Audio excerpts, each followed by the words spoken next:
In this section, I'm going to show you how to create and run a test. So let's use the test drop-down and select New Test. This will open up a new screen for us, giving us a blank test workspace. The first thing we can see at the top left is the network neighborhood. And in the previous section, I showed you how to configure that network neighborhood. So, using the right-hand button, I'm going to browse for that network neighborhood I created and select it. So now I need to select a test component. If I use the Add New button, I can see the test components that are available for me to use. The application simulator is a layer 7 stateful test component, so we can emulate clients and servers. The Bit Blaster is a layer 2 test component, so generates stateless layer 2 traffic. The client simulation is similar to the application simulator in that it generates layer 7 stateful traffic, but in this case, client emulation only. We have a Recreate test component that generates traffic from an imported packet capture. The routing robot is our layer 3 stateless traffic generator. The security test component enables us to send live exploits and malware, and currently we have around 36,000 pieces of live exploits and malware, and you also have the ability to upload your own malware as well. The security NP uses the network processor power to be able to send malware, so we can send malware at very high rates to stress an anti-malware security device. Session Sender is our stateful layer 4 test component where we can test the capabilities of a device under test at layer 4. And lastly, the Stack Scrambler or fuzzer, where we're able to generate traffic with invalid IP packets to stress a device under test's IP stack. In this test, I'm just going to create an application simulator. So I'm going to select that. I have the option to use a template where I can select some predefined and pre-saved configuration. But I'm going to start from scratch. So I'm going to give the application simulator a name and click Create.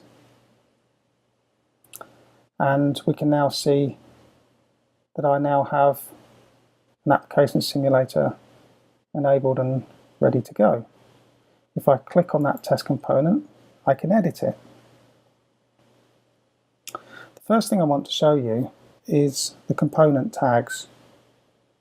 So in my network neighborhood, I created tags and I gave them the tags of client and servers. And because I've defined the network neighborhood previously, they're available for me to use.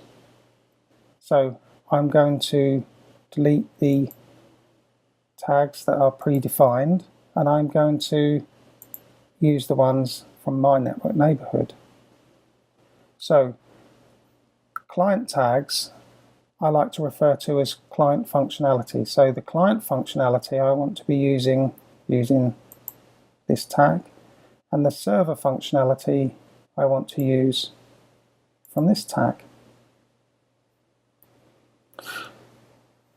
So if we now take a look on the right hand side, we have the parameters to configure. As you can see, all the parameters have been populated with some sane values, but if I want to overwrite them, I can. So if I want to make the data rate unlimited, I can select it here. If I want to configure the number of concurrent applications or the number of applications per second, I can do so here. So let me say I want to configure a maximum of 1,000 applications per second. I can define that there. As we scroll down, you can see that there's various configuration.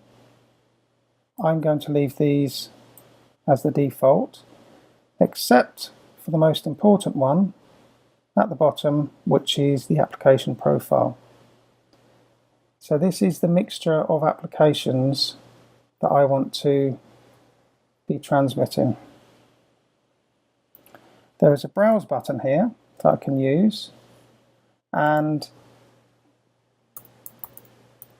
if I wanted to search for, let's say, Sandvine and use the first half 2013 Asia Pacific mobile mix of traffic, well, there it is for me. There's lots for me to choose from. I'm going to select one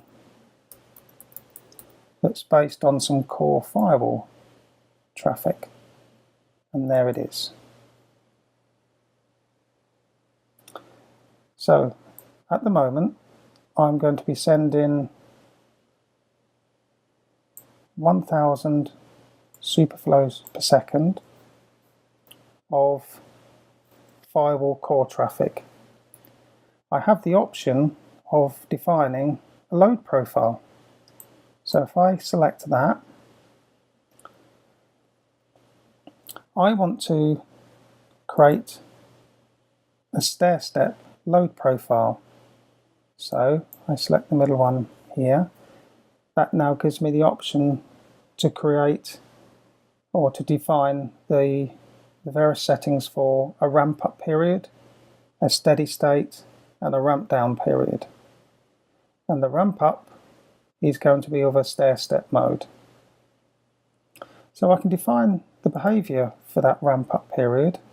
I'm going to select full open data and full close, and I'm going to select the duration, 30 seconds. The maximum connection rate that I want to achieve is 1,000 connections per second. I'm going to start off with 100 connections per second, and I'm going to increment by 100 every 3 seconds.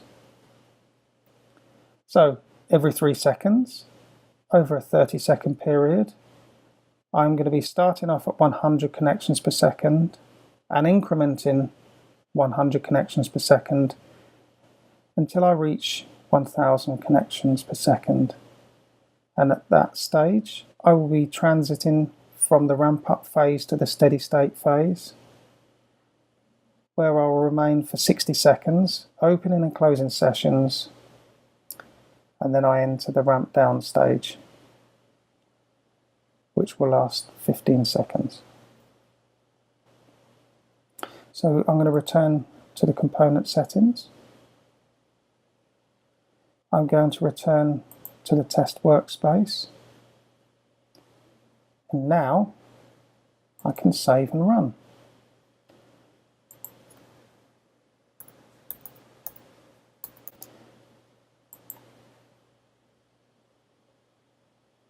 I'm then prompted with this screen to remind me of the various profiles I've selected. I'm going to select Run.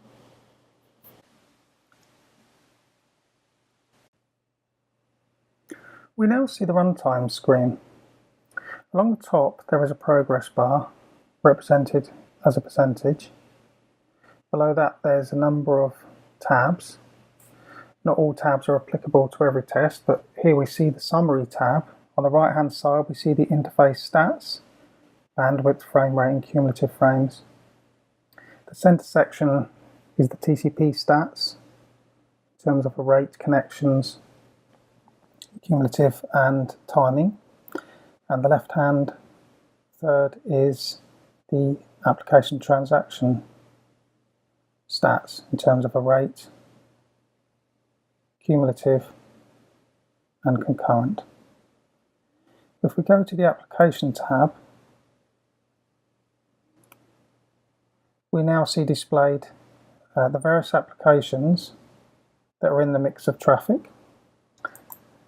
We only display 7, so if there was a mixture of traffic that has more than 7 applications and you wanted to view one of those, you can select it here, and then you get to see how many are attempted, how many were successful for every sampling period. We can look at some interface stats. In this case, I'm only using 2 interfaces. You can see what's being transmitted in terms of uplink and downlink, let's say. You can see from the progress bar that the test is now ending, so we're now ramping down. And at the point where we reach 100%, we're presented with a splash screen that tells us whether the test criteria has passed or not. We can now close that, and that is our test run.